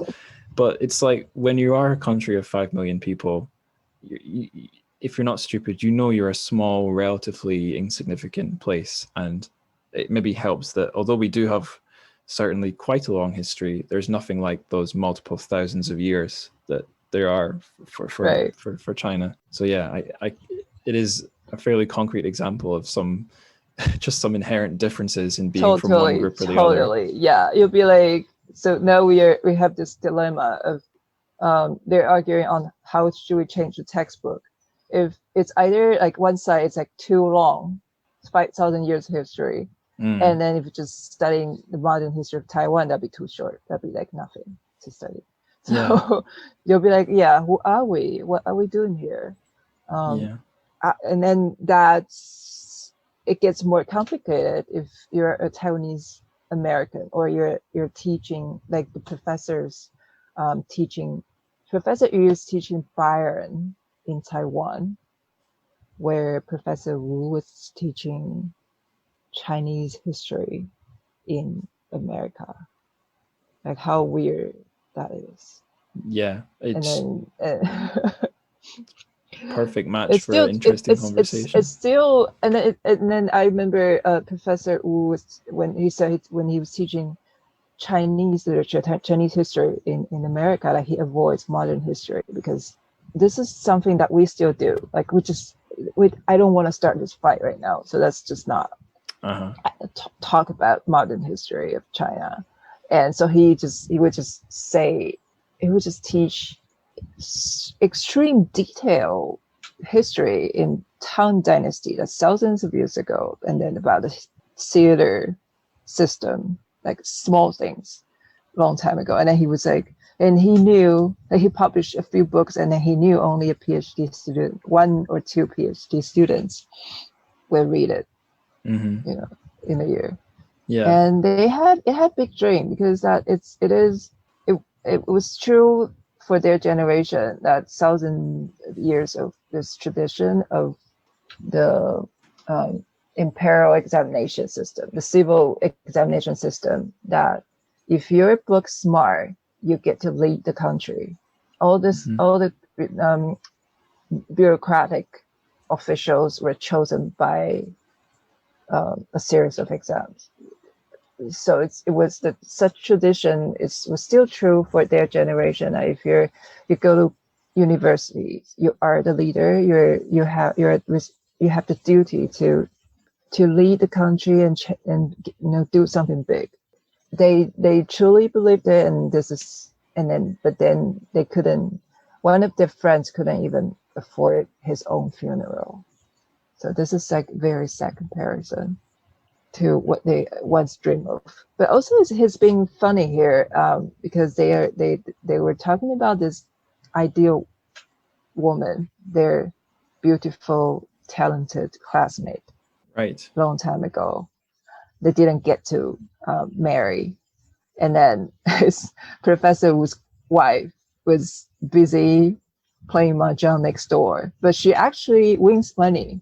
I was like, this is a much better wife. I would go for this one. Like she actually wins. Yeah, there's an interesting kind of B plot or thing going on, not beneath the surface, but it's like perhaps that's the most important thing that you should be paying attention to, not their sort of their fuzzy nostalgia or big philosophical ideas, but like maybe the real thing to measure the trajectory of their life is their marriage Money. or not. Yeah, I guess that's life. There's lots of ways of measuring it. My next question was going to be about the whole grass is greener thing. We've touched on that a bit, so I'll skip to the second part of that question. Can you relate to these guys as being a Taiwanese person? The question was originally written as a Taiwanese person currently living in the USA, but even better, you've since gone back to Taiwan, so you've done both in both directions. So can you relate to either man's nostalgia here? Or wish, I guess one of them doesn't have nostalgia. He has an unfulfilled wish. The short answer is no, but the longer answer is that I'm a very different generation, a very different person than these guys. And I believe that Taiwanese people in my generation is living a more diverse, grew up in a more diverse lifestyle, and particularly I don't really identify myself as a Chinese person. So, and I'm not academic. So, I mean, a lot of things, what they say, I think I know one or two people or like 10 people who are like that, but they're usually older. But what's interesting about that generation is that he mentioned the grant offered by Harvard University. Like, I think for their generation, no one could really afford going to study abroad. And the only way is to compete for the grants. And American universities offer quite a few opportunities for Taiwanese scholars during I think 70s, 60s. Right. And so it's very highly selective. So if you're selected and you get to teach in American university, that's like something to be very proud of. But in my generation, like we're thousands of people are studying America. I'm not very special. I'm just, and I live in New York just because it's fun. So it's a very, I just because I want to be cool. It's something. I think that the value has changed so much, but I think that this American influence is still here. That I grew up watching MTV. The culture. Yeah. I wasn't aware of it, but if you ask me why didn't I go to study in the UK, I have no idea. I have no idea that's an option. This reminds me living in Shanghai. Well, during my time in China, but maybe Shanghai especially, something I noticed quite a lot of parallels between the Chinese people I met and the American people I met. They were much more similar than I would have ever first have expected. And one thing I felt they had in common was the tendency to think that the Western world and America are synonyms, and that if you're going to go from your country to the West, that you are by default going to the States. And I was often puzzled as to why. Like, there are certainly lots of other options. It's not the only developed country in the West by any means. But the more time I spent living there and at Shanghai High School, where a lot of the time I was helping the students prepare their American university statement applications, I realized maybe one big reason it's I think the number that are going the cool kids like you who want to go hang out with the hipsters in Brooklyn or whatever are a minority. The biggest reason I was seeing for wanting to go to the States was the prestige of the universities, Harvard and Yale and so on. Rightly so, those are great universities, but that was the big motivation I saw for going to the States. Either that or just kind of cultural hegemony, which makes it the default because it's the most present in people's minds. I think it's just all these are under one huge umbrella of American diplomatic strategy. Right. They put a lot of money on this. Prevailing of American culture is their full-time job. So part of the prestige university rankings. I mean, they create the rankings. Right. Otherwise, like how do you know if a school is good or not? I mean, you check US news, it's US news, and then the best schools among the top 100 best university in the world, and 99 of them are American schools. So, how's that possible?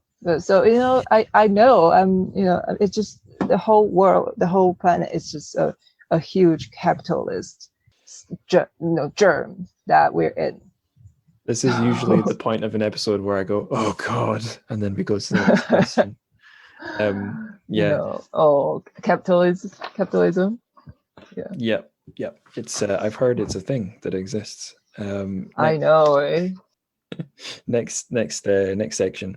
So it's the rest of the Taipei people. So rather than, I think I said stupidly earlier, we're doing 3 stories, and no, we're not. We did those 2, and now we're going to do a third section, which sort of tries to hit on the other sort of the other types of characters. Because I noticed a couple. One that we really can't ignore, and you mentioned them early on, is the army men. In this case, it's mostly ranking officers, big guys from the army. There's quite a few of them. There may be, like, if you were to break the characters up into types, you'd have ladies like Pai Hsien-yung, and then you'd have army guys. And they're often quite sad figures.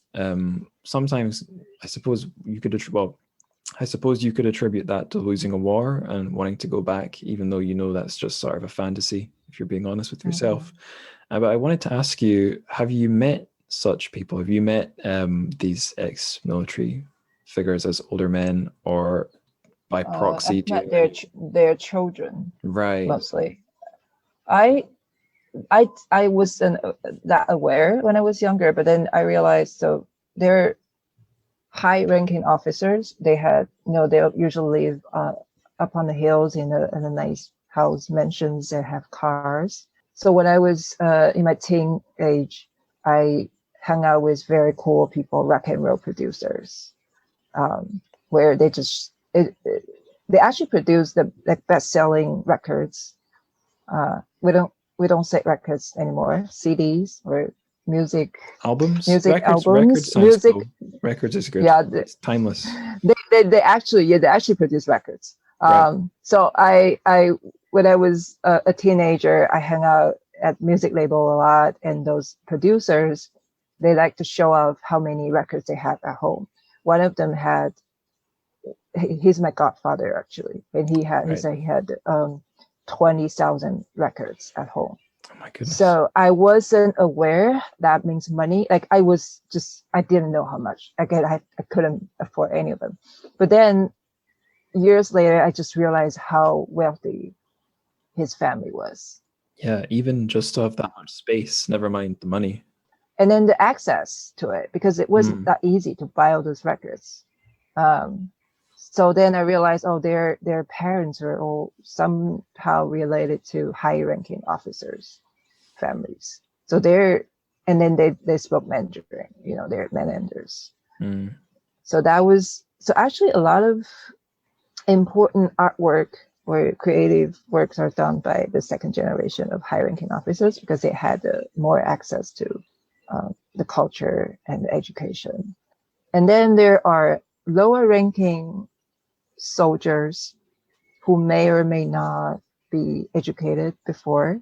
So actually some of my elementary school teachers are incredibly old to us. Like we were like, how could he still be teaching? And he usually had accent that no one understood. So we mocked these old teachers a lot. So they are veterans. Right. If they know how to read and write, or they had a degree before, they get a teaching job. And being surrounded by kids like us, we're just like, what are these guys? And then we couldn't understand what he said. And then the phrases, the words, they're all different. And there are even lower ranking officers who couldn't even read, and they have this military like villages to put the veterans, and they're usually here without their wives and family. And then when they're here long enough, they'll marry someone much younger, and not talking to each other for the entire life. So that's like just typical stories. Right. Yeah. So sort of tragic, disjointed lives, I guess. Right. But it had become somehow it's interesting that the military village culture also became part of the nostalgic scene that people because they're all pretty much all gone. So these old villages have become how do you call it? Cultural landscape that people go visit, Right. have coffee, have Instagram photos. Yeah. Interesting. I can't think of an equivalent anywhere here. No, the closest equivalent I can think of in anywhere near where I am is this is this is maybe arguably kind of something to do with being an island nation. So just on the other side of the river that my hometown Dundee is on, there are large blocks of concrete on the beach, and they've probably been left there because they're part of their historical mark on the landscape. They're anti-tank defenses from World War II, when we thought that there might be a Nazi German landing somewhere on the East Coast. But there's not really any sad figures attached with them, and there's nothing hip about them. They're more just sort of geology now. But yeah, I can. Well, they can look hip if you use the right filter. Totally. Instagram filter. Yeah, if I sit my girlfriend on the right one and get the right angle, definitely. Yes, a girl and the filter, and everything will look Instagrammable. Absolutely. Glad we agree. Okay, so we talked about the army men. Next one, the lower classes. So we have actually talked about them a lot in the episode, but as I did mention earlier, the majority of the Taipei people that Mr. Pai chooses to zoom in on are wealthier people, either wealthy in the present, or they've just got sort of the after effects of being wealthy. They've got the social signs and symbols and so on. But there are some some less wealthy figures in the book, or people who were just not so wealthy on the mainland. Right. They are there. They're just outnumbered. Is there anything we can say we haven't said already about class and wealth and hierarchy in the book? The thing is, they might not be outnumbered, but they are just in the background. They're just not visible. Right. They're not the main characters of the stories. So if you pay attention, that usually the driver, like the worker, the maid, they're the lower class. They are the lower class people. So I'm trying to think of how did they come here. Like usually when mainlanders move here, they brought their own maids or their own. Or sometimes it's just like if they're if they're a higher ranking officer, it's usually their subordinates who doesn't have a family, and they just like they have to offer him a place to sleep, and it's usually the driver. Yeah, there was a Chinese word which is preserved in the English translation, which I hadn't come across before living in China, but it's all over this book. Oh, I need to remind myself what it was.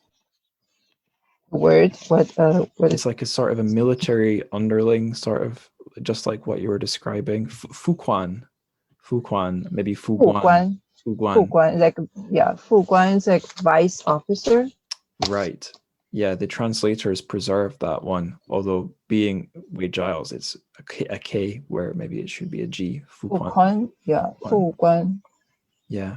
Yeah, that's weird. I don't know why he did that, but it's usually his second. His how do you call it? Like second in command. Yeah, second in command. Right. Yeah. I think if I was a translator, I would make the decision to go for those spellings because it's a Taiwanese. It marks it as sort of Taiwanese literature and translation. A little bit like if you're reading Chinese and Taiwanese names in English, the Wade Giles spellings will be a big clue, or the little hyphen like between. The hyphen. Yeah, the hyphen and the Wade Giles are the clues the person is from Taiwan. So it's got an advantage in that sense, but the disadvantage is the spellings don't match the right. Sometimes. The hyphen. I lost the hyphen in my name in New York. They don't accept hyphens. Oh, right. The computer system doesn't like them. They don't. But I was like, it's okay, take it away. It's really not part of my name. Hyphen. It's a hyphen, Mm. Um, And the other one is the apostrophes. So I'm on a page 290, which has Tang. I guess it's Tang as in Tang Dynasty, but right. if I didn't know China, in fact, I remember this as a kid coming across things describing China, and I'd be like, "What's that Tang? Am I like why is there a gap there between the T and the A?" And I still don't understand why. I don't actually No. don't. If I wouldn't be able to pronounce it if I hadn't known the actual word. Mm. So I think the translation here is quite academic. Yeah, Um, yeah. yeah, they follow a very strict rule of academic translation. Yeah, and in the English edition, I think it's Columbia University Press. It's an academic press, and It like is. there are some really good opening and end like essays or commentaries, but you can kind of tell the intended reader is someone with some foreknowledge, some grounding in not just like someone who knows Taiwan, but someone who knows sort of literary studies as well. It's for that Right. sort of reader, which is probably fine for listeners of the show because they're all very educated, erudite individuals. I know. I just realized it's published by Columbia. I'm gonna stop Columbia. making. Yeah, I'm gonna stop making comments now because it's my alma mater. Right. Right. Yeah. I have to stop. I once did that. I upset. It was the episode with Paul French, and I we were talking about the New Tang story in old Saints and Sinners, colonial Shanghai, and I was making jokes because my girlfriend was had just finished her PhD in St Andrews, which is a weird town in Scotland because it's mostly populated by wealthy English and American and international students. So I was poking fun at it, calling it, the local treaty port, colonial holding, English holding in Scotland. And he's like, you can't make fun of St Andrews. They've got a new Chinese department in the university that we need to be. Yeah, right. It's like, but yes, that's true, Paul, but you can't stop me. Right. Yeah. I made so much jokes when I was on campus. We just like talking shit in Chinese, and then you see a smiling white guy walking by, like, and then he's wearing a Peking University t-shirt. All that. Like, you don't. It's a very dangerous place to be. Yeah, I was gonna say the guy who's in charge of that department, Gregory Lee. I wouldn't want to rub him the wrong way. I just assume because he's over a certain age, he can't possibly be listening. But yeah, a little bit like you, the guy with the Beida t-shirt. That sometimes assumptions are bad choices. Right.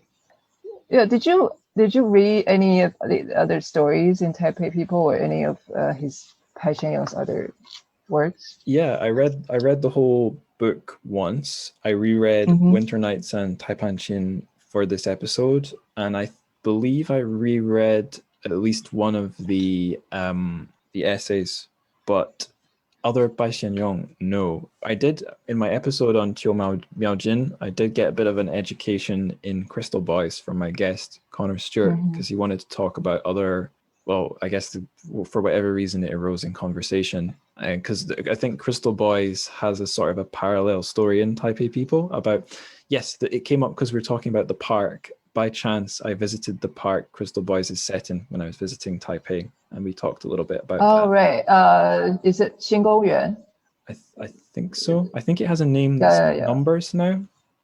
Yeah, like 228. Right. Like the older, like now you can tell I'm an older Taipei person because I still call it New Park. It was the New Park. That was the old name.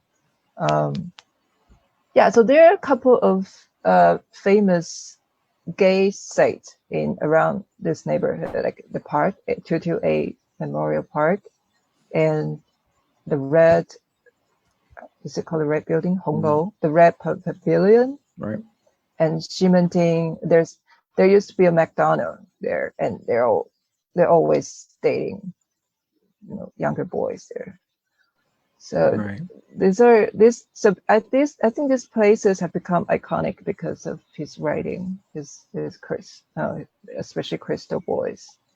Yeah, it's great when a city has a writer who who writes about real places you can visit. It's not every writer I does mean, that. what's surprising is that they're still here. Right. Yeah. The places are still here, and Mr. Pai is still with us as well, right? He's still here. Yeah. Yeah. I wanted to ask, like, because some of the stories are very, like, the references to the ancient Chinese text are just so. Could it? I mean, what's your reading experience on Yeah. that?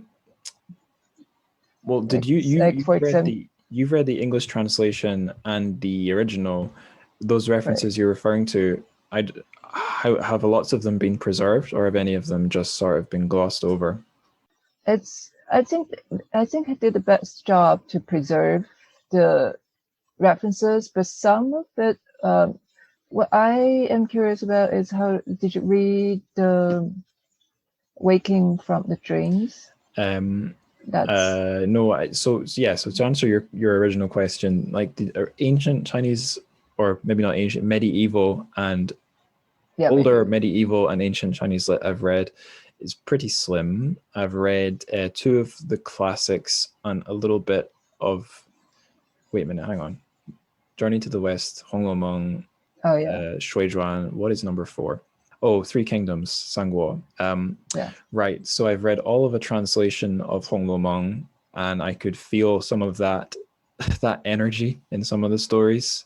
Maybe walking in the garden, wandering in the garden. There's things there that reminded me of Honglomeng.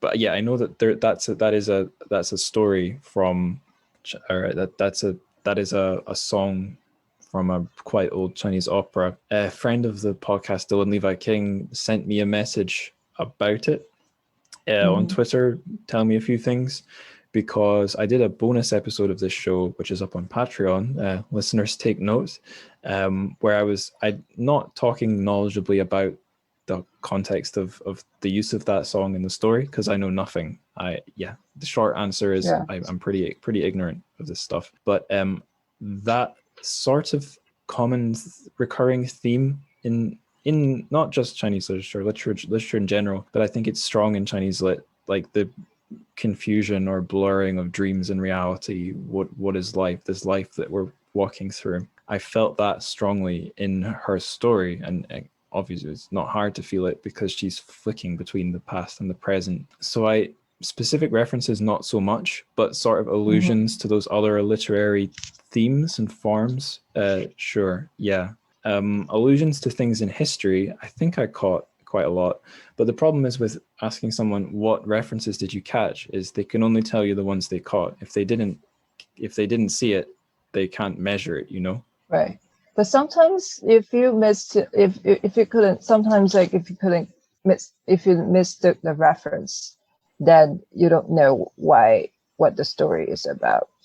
I think that's especially true for let's see, Wandering in the Garden, Waking from a Dream, because I think that, so this is a reference taken from a Chinese opera, but like there are different types of Chinese opera, and Right. Kun is considered the higher art. Like it's more difficult, and Right. that like fewer people have access to it. It's as opposed to like street art.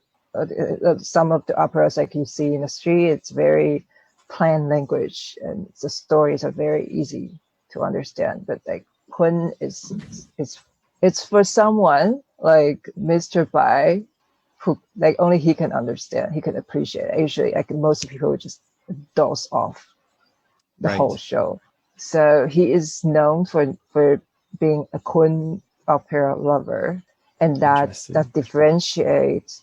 So he used a lot of Kun references, and I was forced to learn some of it, which is very for me it's very sleep inducing, very slow, super slow. Right. But people who love it. Right. Yes. Got it.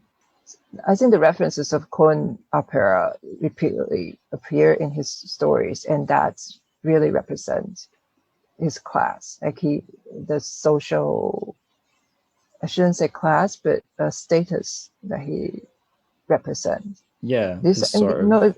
because like going to a theater, watching an opera that's only accessible for like 200 people is it's a privilege. Right. So Yeah. and then understanding such reference as a reader is also means something. Like you're not even educated, you have the luxury to know, and then the understanding of to know such a delicate, it's a very delicate performing art. Right. As opposed to me just, I'm watching MTV, hip hop. Yeah.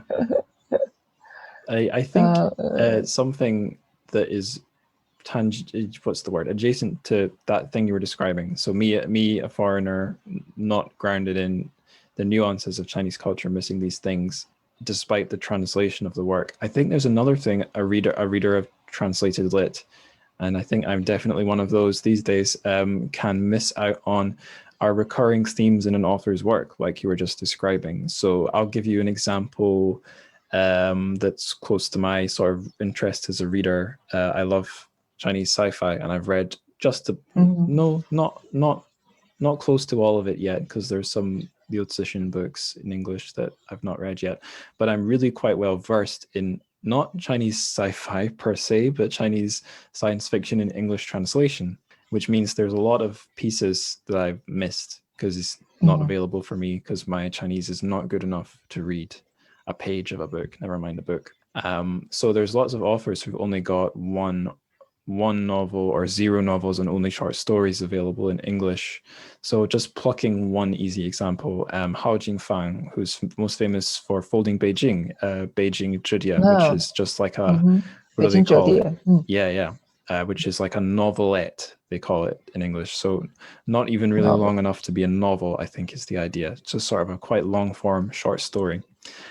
So I've read that, translated by Ken Liu, and then one of her sci-fi novels, which is available in English, Vagabonds, Liu Lang Ma Ersi is the Chinese name. But she has a lot of other, or at least some other books out there which are not translated to English yet. And there's one which you can get in Japanese, linking back to what we were saying earlier, possibly other languages, but certainly not English, which is a literary fiction novel. So I guess realist, or at least not clearly in any genre. It's called Born in 1984. At least that's the Chinese name is the same, or more or less the same, Born in 1984. And that's her literary part of her persona as a literary writer. So, and there's some writers who are like that. Famously, there's a guy, a Scottish author, funnily enough, who I always bring up, Ian Banks, who was kind of had a split personality as a writer. He had these literary realist works, which were maybe like a third of his output, or half, I think a third. And then the rest was like really nerdy space operas. And if you were reading both, you might see common themes or not. But I'm sure in Hao Jingfang, you'd see common themes, because her science fiction writing doesn't feel like it's strictly for a genre. It has a sort of literary grounding, but you're not going to see what those common themes are if you're me, because you're only reading a tiny snippet of all her output. Just like with Mr. Bai here, even if I was a master of Chinese opera, I couldn't know from reading this one book the full significance of his use of Kun opera here, because I suppose I could have access to a fuller picture if other of his books are available in English, but the example still holds, because they're not on bookshelves here. Right. And also that's I think this is leading to our next question on, remember I mentioned the debate between the native Taiwanese culture and the Chinese culture, the classy Chinese culture. So Kun is considered as a very refined culture, and it was generally believed that Taiwanese opera was more vulgar or street art style. So if you go to a more expensive or higher end theater to watch Kun, like Pai Hsien-yung work is considered more refined, higher class. And there was, I believe in the 80s, there was a debate between the nativism of Taiwanese literature that, what is Taiwan, what represents Taiwanese literature. Since they've been debating since the 70s and still have no answer to it, we don't have to rush to have a conclusion tonight. No. But I just wanted to bring this up that, if anyone just brings up like what is Taiwanese literature again, you'll be like, yo, I don't know. No one knows. They've been talking about this. So the natives that they criticize the people like Pai Hsien-yung are outsiders, and they colonize us. They're the people with privilege. They use a colonial language that's Chinese. But what's interesting and probably sad is that the people who are debating, even if they represent native literature, they couldn't speak. They couldn't do this debate in full Taiwanese language. I couldn't. Yeah. We've all lost the original, the dialect. So, I was being criticized for using mixed languages because I have. They say my Chinese writing is not Chinese enough because I'm trilingual. I use a lot of not English words, but like some grammatically Western, where I use a lot of Japanese Chinese words, which I think it shouldn't be wrong because language is a living thing. And this is how we speak now. If I'm writing about myself, it should be okay to mix languages. But in where you can see in Taipei People that the mixed use of languages is also happening there. And of course, you have to read original to know it. I don't know if any translator is able to present that in the translated version. But I think he captured that. He does capture that, even if they're all from the mainland. But China is a huge country, and they're all coming from different social classes of different provinces and villages. So they speak different languages. Right. Yeah, I noticed while reading the translation, there were some characters who were signaled in the translation as maybe being provincial or less wealthy. They had there was a folksy style to their English, and I kind of got the sense it was because if you want to have a folksy style, it has to be pinned to some geographic place. And among most translators and as a reader, I've heard it said and generally agreed that's just a huge no-no. If you try and represent, I don't know, a Beijinger by having him speak in like Cockney style English, it's just going to be cringeworthy and awful. But I thought actually in this translation, it wasn't too bad. A little weird here or there, but maybe the only good example I've seen of like, I don't know, I think there were maybe a couple of characters they were servants, and I got the feeling that their sort of version of English being used was like African Americans from the American South, which there's a million ways you could say pick a point at that and call it politically incorrect. Yeah. But at least in terms of pure literary aesthetics, it didn't read too weirdly. It worked surprisingly, I thought. I was itching to launch into another screed about Scotland and not being able to speak one's. I'd like to, but we've been going a while, and I know I should be having my dinner, so maybe we can save that for another time.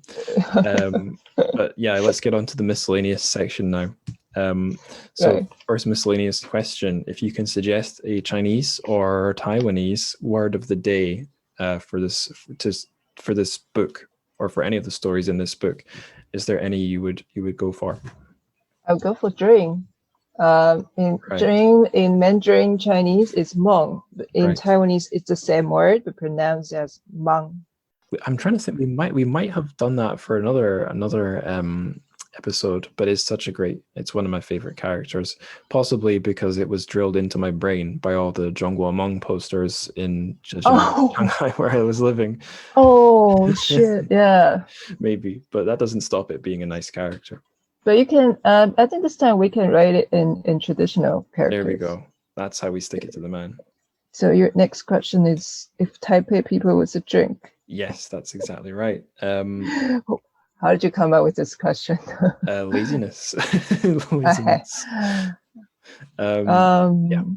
So it's a green plum season in May in Taiwan, and all my friends, all my hipster friends, they just start Instagramming their plum wine photos, their homemade plum wine photos. Excellent. Basically, how you make it is that you have excessive amount of fresh green plum. You wash them and just soak them in vodka or gin, and you wait until you can't wait.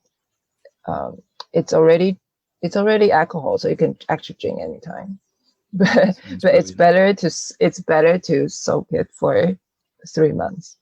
Oh wow, 3 months. 3 months, and you should add sugar so it won't go bad. And in 3 months you can enjoy green plum wine. I learned that this is the cool Taiwanese kids are doing these days. I just learned it this time because my sister, now she's working from home and she has about like a jar of plum wine next to her where the cameras cannot see. But she's working from home with a bottle of wine. I have a little sister who's 14, so I'm kind of planning ahead in 6 years when I'm 34, when I need a insight on what all the hipsters are doing. Presumably hipsters will have been replaced by something else by then, but that's going to be my source of insight to know what I should be doing to stay young. Okay. Or you can invent your own. I'm sure the hipster culture in the future belongs to the old people because we're just so many of us. Right. The future is old. Yep. I'll be like one of the Taipei people. I'll be living out the next iteration of the 2010, but right. Doing whatever two people from then are doing in 2040. Last miscellaneous question. Are you working on anything just now? And are there any works, websites, creations to which we should point the listeners? I'll share my website. Will you post it on the page? Yeah, I'll put it in the show notes for listeners, so like the episode but that's like an older edition of what I'm doing. I should probably update it now. I'm writing a movie script, like I mentioned before, a movie script of how the Republic Chinese government secretly moved million kilometers of gold to Taiwan in 1949. And this year I'm doing an experiment with an independent publisher by publishing my novels in electronic first edition. Oh, cool. Just so I have this inspiration from music industry that they release digital singles just to try out, and the electronic release itself is the advertisement. So I was like, we should do this and just publish an ebook. And since now people are stuck where they are, it's not very easy to buy a physical book. So let's do electronic books first. And then I serialize stories on different subjects. So far I am working on this third one. The first one is freezing eggs, like women's female eggs. Right. The second one is polyamorous, story about a polyamorous community, which I know for real in New York. In New York, right? Yeah, they're all there in San Francisco and New York. And the third one, which is due in a few days. I hope I can get it. It's about the difference. It's about a man marrying a woman he met on dating app. There are 40 years in age differences. Oh gosh. 40. Yeah. These are all true stories, based on true stories. Right. So these are my stuff. Just for the listeners who are not going to check the show notes, what is the web address we should direct them to? The web address is www.office-sola.com. Yeah, officesola.com. Officesola.com. Got it. Okay, cool. That is all my miscellaneous questions, but it's a cheat because there is actually one more miscellaneous question, two more actually. For the First reading. one, yeah. If listeners want more like Taipei people, where would you direct them? And I know that I might be throwing a spanner in your works here, just mentioning this now, but this doesn't have to be anything from Taiwanese lit, Chinese lit. This could be anything really. Well, I have my favorite Taiwanese author, which is usually considered a counterpart of Mr. Pai, is Huang Chunming. He has he has many famous work, but one of the most famous stories, which also made into a movie, is called The Taste of an Apple. So I think he represents the natives, the native side of the same period of time of Taipei people. So The Taste of Apple is a story of a guy who got hit by an American man, but eventually the American man sent him apples to apologize, and that was the first time they taste an apple, so they feel like he's being hit by a car. So Huang Chunming, his stories is always he has a dark humor, and he's very warm and funny. He has many stories like that. Like, it's sad, but in the same time you feel a lot of warmth. So, and his story is full of lower class people. Fantastic. So you can be a nice counterpart. Like, after reading Taipei People, maybe The Taste of Apple. So that's my recommendation. And so it can sort of like, another piece of a puzzle. You can have probably a better, fuller image of what Taiwan looked like in the 70s. It's just occurred to me what my recommendation would be here. I can't believe I didn't mention this. It's a possible influence on this book, but certainly if you like little snapshots of Dubliners, you got it before I could say it. Yeah. If listeners don't know what Dubliners is, they might recall on the episode I had with Connor Stewart, our first Irish guest, I think so. Is it? If you don't count Yanga, who lived in Ireland for a while and I think possibly has an Irish husband, then he would be our first Irish guest. He mentioned the influence of James Joyce on Taiwanese lit, and I was not sure how one would measure that, but this book's one example, because I think Dubliners, which is also, if listeners don't know, lots of short stories about various individual characters, all, and what links them is they're all in Dublin. And I can't say more than that because I haven't read it. But no one finishes it. I mean, I started, not sure, I don't know where I stopped, but it's okay. Yeah. I wish I could say more, but I can't. Next question. What are you reading? What are you reading just now, if anything? I was reading something called the European Union Law. Oh, that's fun. Doesn't apply to me anymore. I know, because I had to finish all the prerequisites before the school starts. So that's my life is miserable right now for that. Because I just realized that there are 27 member states. Right. They all have different laws. Mm-hmm. Yes. And the UK is not one of them. No. Not anymore. No. Not anymore. Yeah, something I almost mentioned when we were talking about the burden of being from a country with a lot of history, a lot of people, a lot of land, is as a European, from most European countries are small, but there is perhaps the burden of some kind of collective identity. But you could do what the English electorate did and drag all of the UK out of that collective identity, but yet you're haunted by it. There's no escape, because you can't build a big rocket on the island and move it somewhere else. Anyway, I'll stop griping. This is a Chinese Lit podcast, not a British podcast. No, well, I mean, I didn't expect this. I didn't know you're Scottish, but the Scottish identity is something that we can probably explore a little more. For sure. On this how do you call it? Comparative identity crisis. Whoever my next guest is Darryl Stark. I don't know if he's Canadian or American, but yeah, I'll bombard the poor guy with my Scottishness even more. And maybe he's French Canadian. Oh, right. He's not. Yeah. I mean, we all have another side Well, if he is Canadian, a lot of the Canadians who aren't a lot of the white Canadians who aren't French in their roots are often Scottish. So there could be he might want to hear Right. it.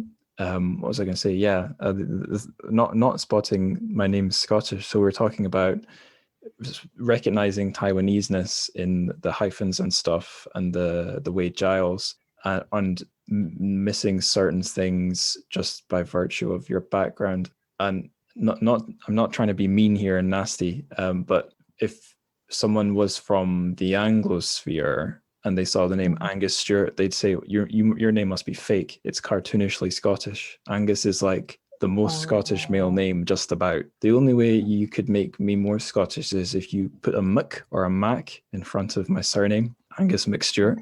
Okay. But yeah, like it's this thing I would assume wrongly that anyone who sees the name Angus would know, but of course that's completely false. A lot of Chinese friends, when they type my name, it becomes August because they associate my name with August, not with ancient Celtic traditions. Because why would they?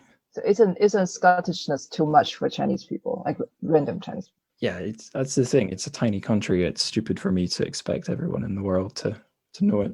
Right, but the law system in Scottish law system is very special. It's one of a kind. Yeah, I'm just saying it. No, yeah, it's a mix of common law and civil law. Mm-hmm. Yeah, much trouble. I don't know why you want to do it. So much trouble. Because it's a little bit like the way Giles in Taiwan, because it makes us different from the English. That's why we don't conform. For sure, that's got to be it. Yeah, I remember being introduced to that I think it was in debate club in school. There was a debate as to whether Scotland should keep having a different jury system from England, and the debate begins with the principles of the different systems, and then ends up in why did we do this? What's the point in being different? But we all know it's because we don't want to be English, even though we're not as different as we think we are, Right. We don't exist the second we stop fighting. So there you go.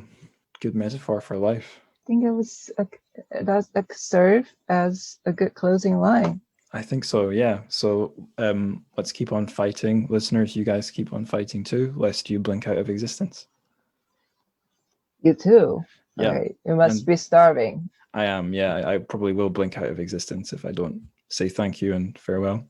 All right, we've reached the end of the show. Now, there's no particularly different plugs for me to do this time around compared to last few times around, so I'll try and keep it quick, although don't I always say that. So social media, let's do that first. So Twitter is at Angus Likes Words. That's just my own personal one, but I tweet mostly about Chinese lit and the show. The show has an Instagram at Trchfic, so that's TRCHFIC. Good place to stay up to date or to get in touch with feedback. A great place to talk to other fans of the show is the Discord, the Trchfic Discord. There's a link to that in the show notes. And to support the show tangibly, which means with your hard-earned renminbi or USD or GBP or diddle-dee-dee, you can go to patreon.com/Trchfic, TRCHFIC, and there's half of 100 bonus episodes, some absolutely marvelous delights waiting there for you, including a bonus episode on this book, which I alluded to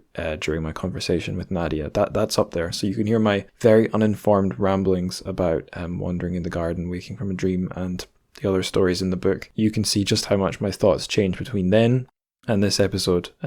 Hopefully you'll see an improvement. But yeah, that's all I have to say. So of course there is one thing left, and that is the best thing you can do for the show, and that is to spread the word. So tell your teacher, tell your friends, tell your fuguan, or should it be fuguan? Who knows? I do. It should be fuguan, but Wade Giles still has powerful influence in certain parts of the world. So there you go. And until we can deal with that, 再见.